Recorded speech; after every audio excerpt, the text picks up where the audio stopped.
In the annals of boxing history, some names are remembered for their triumphs, while others for their tragic tales. Today, we delve into the story of a Soviet boxer whose unparalleled power left America and the world in awe. Meet Vyacheslav Lev, the Soviet boxing prodigy. In 1972, at just 20 years old, he did the unthinkable by capturing Olympic gold, instantly etching his name in the history books. Yet, fame can be a fickle mistress, and the heights of his success were just the beginning of his extraordinary and ultimately tragic journey. Vyacheslav Lev, affectionately known as Slava, was born in the Soviet Union during a time when sports were heavily promoted as a means of showcasing national strength and prowess. Slava's introduction to boxing came through his older brothers, who were both aspiring boxers. Despite being a thin and unassuming boy, Slava was brought to the local boxing gym where the honored trainer, Lev Segalovich, noticed something extraordinary. Segalovich was a legendary Soviet coach, renowned for his ability to identify and nurture raw talent. He immediately saw potential in Slava, not because of his physical stature, but because of his incredible reaction times and natural instincts. Slava's reflexes were so sharp that even Segalovich was amazed. Under Segalovich's guidance, Slava began his training, gradually transforming from a scrawny boy into a formidable young boxer. Under his mentorship, Slava honed his skills and developed a signature move, a short right-hand blow that could extinguish the light of any opponent. This move became his hallmark in the ring, earning him a reputation for his knockout power. His style in the ring was unique. He didn't engage in a lot of action, preferring to work with the jab, constantly move, and keep his distance until the perfect moment to unleash his devastating right hand. By the age of 18, Slava's reflex speed was unmatched, astonishing even scientists who studied his reaction times. His exceptional reflexes allowed him to react to stimuli faster than any other Soviet athlete, making him a natural phenomenon in the boxing world. His rise to stardom was rapid, with victories piling up and his reputation growing. In 1972, the long-awaited Munich Olympics arrived, and Slava was included in the Soviet Olympic boxing team despite being relatively unknown on the international stage. Shortly before the tournament, Slava fell ill, which affected his preparation. However, once the tournament began, he quickly proved that he was a force to be reckoned with. His path to the finals was marked by a series of impressive knockouts. His most notable victory came in the semi-finals against American Marvin Johnson, who was considered a favorite to win the gold medal. Despite his illness and an injured right hand, Slava knocked out Johnson, shocking the boxing world. Чемпионом мира среди профессионалов, 2 раза получал пояс WBA и 1 раз WBC.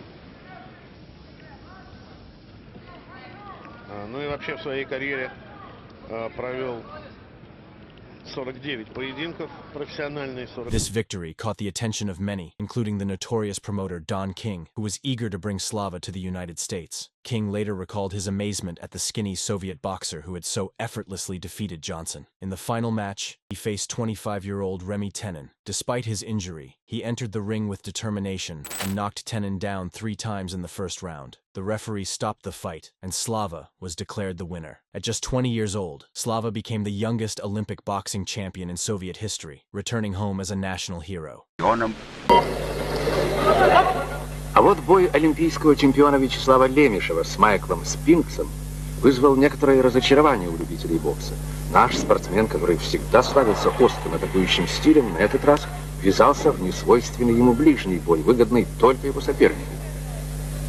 His victory in Munich was a moment of immense pride for the Soviet Union. He was celebrated not only for his victory, but also for his humility and charisma. Slava never refused an autograph, always had a smile on his face, and could make anyone laugh. His bushy mustache and Hollywood smile made him a favorite among fans and media alike. However, the psychological pressures of fame proved overwhelming for the young champion. The constant attention and adulation took a toll on Slava. He began to drink heavily, initially just occasionally, but soon it became a constant habit. The discipline and rigorous training that had brought him success were abandoned, and Slava's performance in the ring began to suffer. Despite his declining condition, Slava's natural talent continued to secure him victories. He won the European Championship in 1973 and again in 1975. However, his deteriorating lifestyle was becoming more apparent. His drinking habits were widely known, and his commitment to training waned. Olympic medalist Viktor Rakov recalled Slava as an icon who was beloved by many, but whose personal struggles were evident to those close to him. By 1976, Slava's chronic injuries and deteriorating physical state led to his exclusion from the Montreal Olympics. Despite his earlier victories, the rigorous selection process meant that only the fittest athletes could represent the Soviet Union. Slava lost to Rufat Risv, who went on to win silver in Montreal. This defeat, coupled with the realization that his injuries required urgent attention, hit Slava hard. The Soviet Sports Committee decided against sending Slava abroad for surgery, adhering to the policies of the time. Instead, he was given pain relief, but the necessary surgery to fully heal his right hand was never performed. This neglect, combined with his already fragile state, led Slava to announce his retirement from boxing in 1977 at the age of 27. After retiring, Slava initially considered turning professional, but this plan never materialized.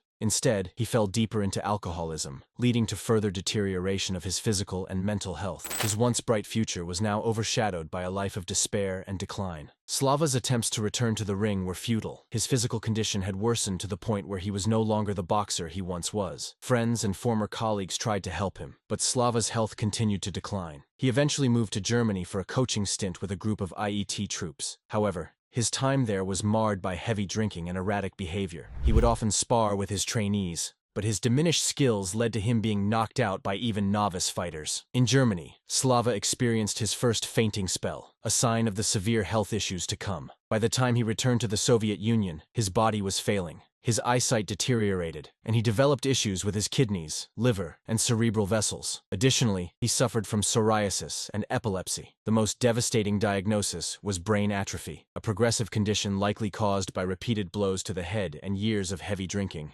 Despite his declining health, Slava remained a social and jovial person. His friends and former teammates did not abandon him, providing financial and emotional support. Slava's pension and disability benefits were insufficient to cover his medical expenses, so the generosity of his friends was crucial for his survival. By the early 1990s, Slava had become severely disabled. He suffered from memory loss, could no longer work, and was unable to engage in his favorite pastime of hunting. His wife, Zenita, took care of him, providing the support and care he desperately needed. Despite her efforts, Slava's condition worsened, and in 1995, he was hospitalized for a craniotomy. He slipped into a coma for 8 days, but managed to survive. The reprieve was short-lived. In December 1995, Slava was again hospitalized, and his health rapidly declined. On January 26, 1996, Vyacheslav Lev passed away at the age of 43. He died a beggar, blind, and almost completely confined to his apartment. His death marked the end of a life that had once shone so brightly, but had been extinguished far too soon.